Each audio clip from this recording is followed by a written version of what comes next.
Assalamualaikum warahmatullahi wabarakatuh. Kali ini izinkan saya berbagi informasi tentang mini riset saya terkait keluhan selama 7 hari pasca vaksinasi tahap pertama dan kedua.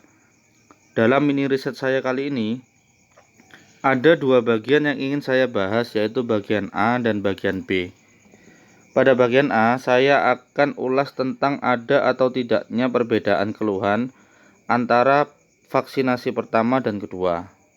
Dan pada bagian B nanti, saya akan ulas tentang ada atau tidaknya perbedaan keluhan antara yang berpuasa Ramadan dan yang tidak berpuasa Ramadan pasca vaksinasi pertama dan kedua.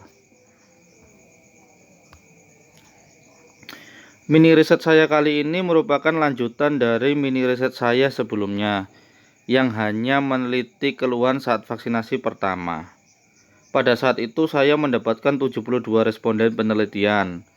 Rencananya 72 orang itu akan saya libatkan kembali pada mini riset saya kali ini. Namun 54 orang diantaranya drop out, yaitu mereka keluar dari penelitian karena tidak memberikan jawaban. Meski demikian, di luar dugaan saya mendapatkan 5 responden baru yang bersedia memberikan informasi terkait keluhan pasca vaksinasi tahap 1 dan 2. Pada akhirnya jumlah responden saya pada penelitian kedua ini ya 23 orang.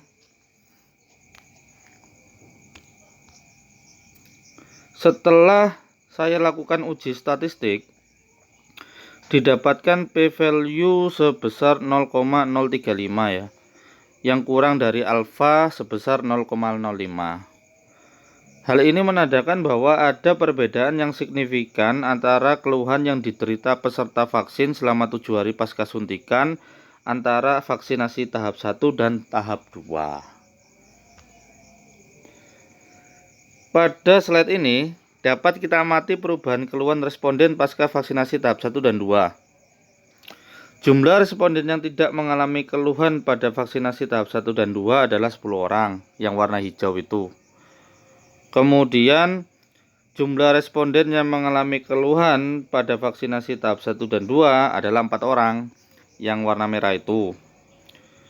Lalu kondisi peserta vaksin yang tidak stabil dialami oleh 9 orang yang terbagi menjadi 2 bagian, yaitu yang 7 orang mengalami keluhan pasca vaksinasi 1, namun dia tidak mengalami keluhan pasca vaksinasi kedua. Dan 2 orang tidak mengalami keluhan pasca vaksinasi pertama, namun ia mengalami keluhan pasca vaksinasi tahap kedua. Pada tabel ini dapat kita amati bahwa jenis keluhan pasca vaksinasi tahap 1 lebih bervariasi ya daripada keluhan pasca vaksinasi tahap 2. Meski demikian, jenis keluhan kantuk menjadi keluhan terbanyak yang diderita oleh para responden. Mereka mengatakan kantuknya itu kantuk berat sekali gitu loh. Jadi ya kayak apa ya, tidak ngantuk seperti biasanya. Respondennya mengalami kantuk berat pasca vaksinasi tahap 1 itu sebanyak 5 orang, sedangkan responden yang mengalami kantuk berat pasca vaksinasi kedua adalah 4 orang. Ya, hal itu dikasih warna merah di situ. Ada warna merah di situ. Kemudian jenis keluhan yang dialami responden tidak hanya bervariasi sih dari satu responden dengan responden lainnya, tapi tingkat keparahan keluhan yang dialami responden satu dengan lainnya juga berbeda. Beberapa responden bisa saja mengalami satu keluhan, tetapi responden yang lain juga bisa mengalami 2 dan 3 keluhan bersamaan atau bergantian dalam waktu selang 7 hari itu. Contohnya saja nih, ada salah satu responden yang dia itu mengalami 2 keluhan seperti ngantuk berat dan lemas. Tapi juga ada responden lain yang mengalami 3 keluhan seperti mata berkunang, kantuk berat, dan lemas. Tingkat keparahan ini terbagi menjadi 3 kelompok, yaitu responden yang mengalami 1 keluhan yang warna hijau itu, kemudian 2 keluhan yang warna kuning, dan 3 keluhan yang warna merah. Lalu yang tanpa keluhan saya kasih warna biru itu. Secara garis besar tingkat keparahan keluhan ini menurun jika dibandingkan antara keluhan pasca vaksinasi tahap 1 dan keluhan pasca vaksinasi tahap 2. Hal ini bisa dilihat dari jumlah responden yang tidak mengalami keluhan pasca vaksinasi tahap 1 sebanyak 12 orang yang naik menjadi 17 orang pasca vaksinasi tahap 2. Ya, sampingnya itu, sampingnya warna biru itu. Nah, 12 orang tuh sama 17. Kemudian pengelompokan tingkat keparahan keluhan secara detail dapat kita amati pada tabel ini. Keluhan yang paling parah itu dialami satu responden. Ia mengalami 3 keluhan pasca vaksinasi 1 dan pasca vaksinasi kedua. Pada vaksinasi ke-1, dia mengalami mata berkunang, kantuk berat, dan lemas. Sedangkan pasca vaksinasi tahap 2, ia mengalami keluhan pegal, lemas, dan kantuk berat. Kesimpulannya ada 3, yaitu jumlah responden yang mengalami perbaikan kondisi yang ditandai dengan keluhan pasca vaksinasi tahap 2 lebih sedikit daripada keluhan pasca vaksinasi tahap pertama adalah 9 orang. Yang kedua, jumlah responden yang mengalami perburukan kondisi yang ditandai dengan keluhan pasca vaksinasi tahap 2 lebih banyak daripada keluhan pasca vaksinasi tahap 1, yaitu sebanyak 2 orang. Dan kesimpulan yang ketiga, jumlah responden dengan kondisi stabil yang ditandai dengan keluhan pasca vaksinasi tahap 2 sama banyaknya dengan keluhan pasca vaksinasi tahap pertama adalah sebanyak 12 orang. Kita lanjut pada bagian yang B ya. Bagian yang B itu kita akan melihat perbedaan responden yang tidak puasa dan responden yang puasa. Perbedaannya di mana? Apakah dengan puasa Ramadan itu lebih baik atau lebih buruk? Oke, ini bagian B ya. Jadi pada bagian B ini saya akan ulas tentang ada atau tidaknya perbedaan keluhan antara yang berpuasa dan yang tidak berpuasa pasca vaksinasi 1 dan 2. Hal ini dilatar belakangi oleh diselenggarakannya vaksinasi tahap 2 yang bertepatan dengan puasa Ramadan tahun 2021. Dari 23 responden yang ikut serta pada penelitian sebelumnya, itu kita ngambil 9 orang yang mereka melakukan puasa pada tahap 2. Jadi pada bagian B ini kita pakai sampelnya 9 orang. Karena yang 23 itu pada bagian A ya. Jadi yang bagian B ini kita pakai 9 orang. Penelitian yang B ini itu lebih mengerucut sih tentang perbedaan keluhan pasca vaksinasi antara responden yang tidak berpuasa dan yang berpuasa. Setelah saya lakukan uji statistik, didapatkan p-value sebesar 0,046 yang kurang dari alfa sebesar 0,05. Hal ini menandakan bahwa ada perbedaan yang signifikan antara keluhan pasca vaksinasi saat tidak berpuasa pada vaksinasi tahap 1 dan saat berpuasa pada vaksinasi tahap 2. Jadi ada perbedaan. Jadi untuk melihat perbedaannya di mana, kita lihat slide berikutnya ya.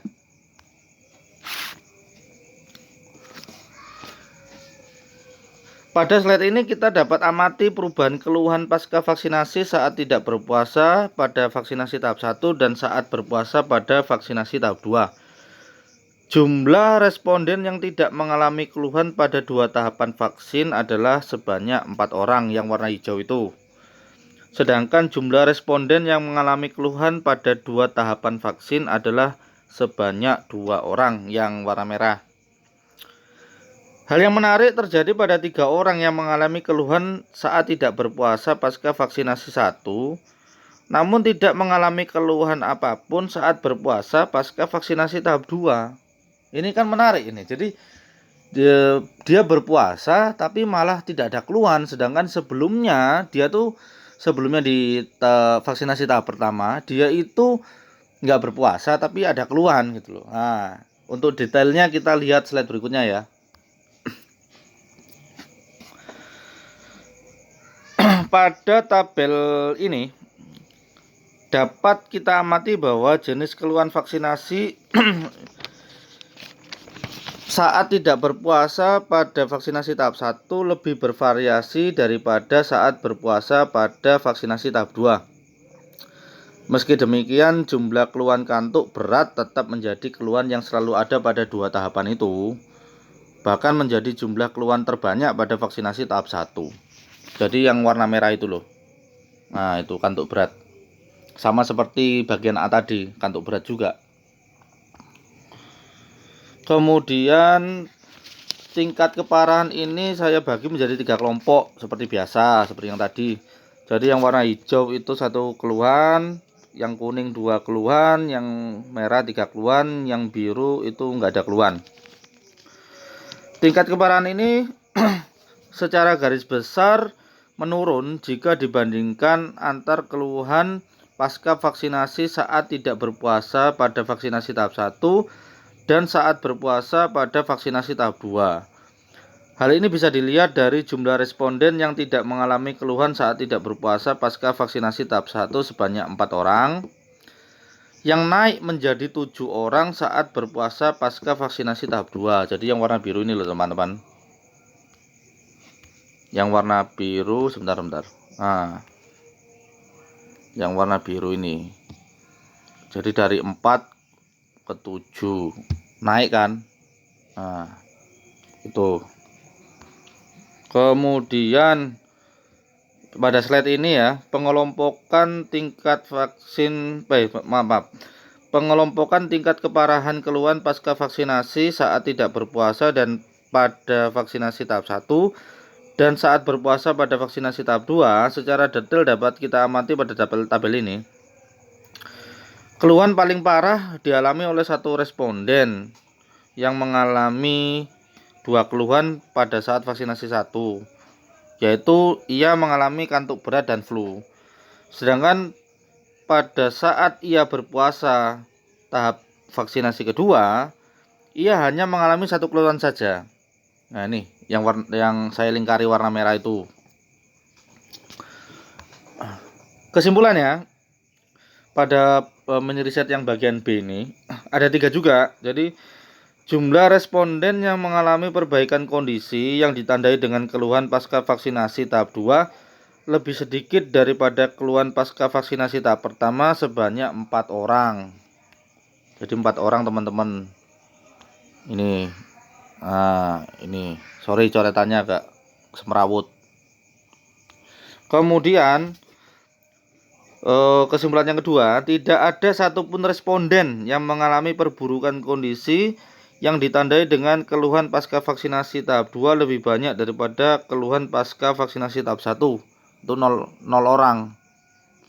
Jadi enggak ada yang mengalami perburukan kondisi dalam bagian B ini yang tentang puasa-puasaan ini, puasa Ramadan. Dan kesimpulan yang ketiga, itu jumlah responden dengan kondisi stabil yang ditandai dengan keluhan pasca vaksinasi tahap 2 sama banyaknya dengan keluhan pasca vaksinasi tahap 1 sebanyak 5 orang. Ini 5 orang. Teman-teman.